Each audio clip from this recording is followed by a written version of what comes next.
Hello everyone, my name is Debjyoti Mukherjee. Today the topic for presentation is analysis of compatibility in open source Android mobile apps. And this is my mail ID in case anyone wants to reach me.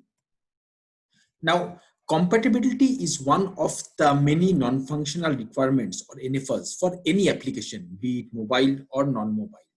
Some of the typical non-functional requirements are usability, reliability, availability, security, performance, compatibility or supportability, and many others. In this work, we have worked on or we have particularly looked into the compatibility aspect for Android applications. Now, some examples of compatibility in mobile apps can be if the app crashes in some particular device while it works fine on others. That would be a case of device incompatibility. Similarly, if the app's behavior or the UI changes and works incorrectly or differently after an Android version change, that would be a version incompatibility. Similarly, if the app's performance is altered by some device configuration, in that case, or the app's performance becomes slow, in that case, that will be a case of performance incompatibility. Now, this research is dedicated specifically to the developers to see how much they are affected or they are concerned about compatibility. The first research question that we would like to see is how efficient are the different machine learning classifiers to extract compatibility related changes from commit messages and from the reviews. Our second research question is specifically on the commits to see what percentage of the commits are related to compatibility. The third research question is on the user reviews. We want to see how many and which types of compatibility issues are raised in user reviews. This study has been conducted on 40 open source Android apps that cover 14 different categories in the Google Play. Some of the top apps are VLC, WordPress, Telegram, and many others. The methodology that we have used in this study is we have the 40 open source apps. We have only all these apps are available in GitHub.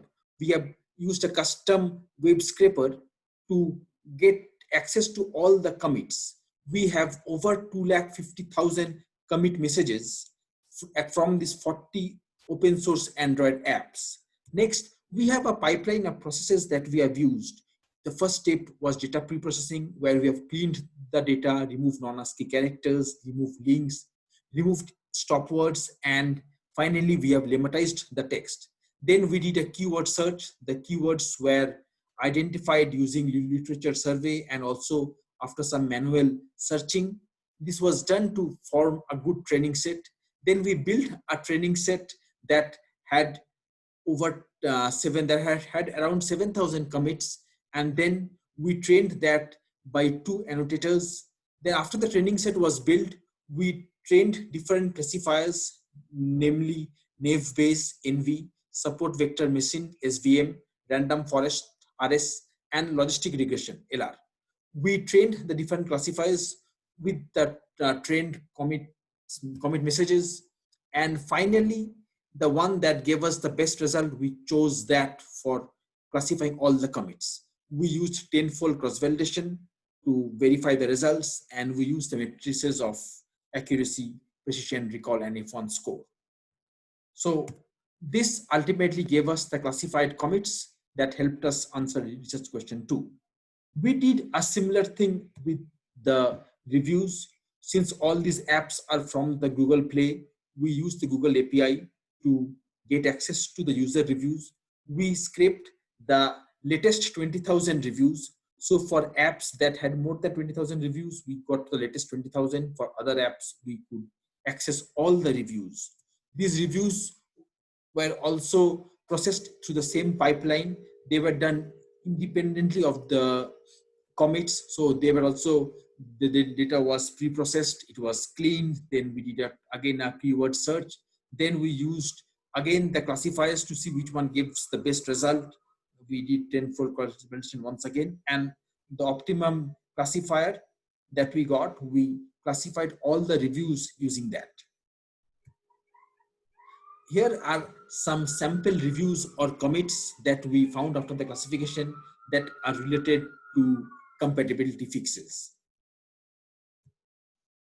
Now, when it comes to the tools and libraries that we have used, the entire thing has been done in Python 3.6. So we have used the Google API, and then we have used a bunch of Python libraries like the pattern, NLTK, Gensim has been used, also scikit-learn, imbalance learn for smooth, grid CV search for tuning the parameters of the classifiers. We have the k-fold cross validation and the performance metrics. Now, this is the result of the average of the tenfold cross validation. So we have the four classifiers that we mentioned already: NV, RF, LR, and SVM. And they were run independently on the commits and the reviews. We found that the performance of nav base was the least amongst all the other, among all the four classifiers. Now, RF, LR, and SVM, they perform very similar or very close. So any one of those could have been used. We chose LR as the optimum one for our case, because although the performance of random forest was better in some cases of reviews, but when we looked into the individual results of the 10 folds, the performance of LR was better in more number of cases. But on a different data set, maybe SVM or RF could have given a better result. But we chose LR to classify the commits and the reviews. Now, in order to answer research question 2, to identify how many of the commits are related to compatibility, we used logistic regression, and we found that around 8,8162 of the commits are related to compatibility. This comes to around 3.16%. So we can see that 3.16% of all the commits are related to compatibility, or the developer spends approximately 3% of the effort to fix compatibility issues. However, this percentage change varies from between apps. It is 1.1% to 25.6%. However, for 77.5% of the apps, the compatibility lies between 3 to 10%. When we classified the reviews using again logistic regression, we found that 8843 of the reviews from a total of 2 lakh, over 2 lakhs, are related to compatibility. This comes to approximately 4.3% of all user reviews. So we can see that the user reviews, the compatibility related concerns is about 4.3%, whereas in commits, the developers have fixed something around 3% of that. However, again, this percentage 4.3, it varies between apps. So it is the lowest is 0.74% in one app to a maximum of 15.19%. However, for 82.5% of the apps, the number of compatibility related issues is less than 5%. We also wanted to see the different types of compatibility issues raised. So we had identified 3 types of compatibility issues. Type 1, if the issue is specific to devices. Type 2, if the issue is specific to Android versions. And type 3 for all other cases. So from the ones, from commits as well as from reviews, those were related, those were classified as compatibility related. We again trained a multi-level classifier, and we labeled the commits to one of these 3 types. We again trained the 4 classifiers: random forest, nav base, SVM, and LR, using these multi-levels to see how the classifiers run. The graph over here, this is based on the multi-level classification on the reviews. We found that support vector machine, SVM, performed better. We found something very similar also for the commit messages. So for multi-level classification, SVM performed better than the other 3. On comparing the different categories, we found that for reviews, around 40% of them are related to type 1 or type 2. That is, more or less, the users spend 40% of the reviews are related to specific device or to a specific Android version. And around 20% of the remaining compatibility related commits are related to type 3, that is others. Whereas from the developers side, around 80% of the commits are related to specific Android version, and only less than 5% of the reviews, the commits are related to specific Android versions. So when developers fix or address compatibility related concerns, they mostly uh, direct that to Android versions and not to specific devices.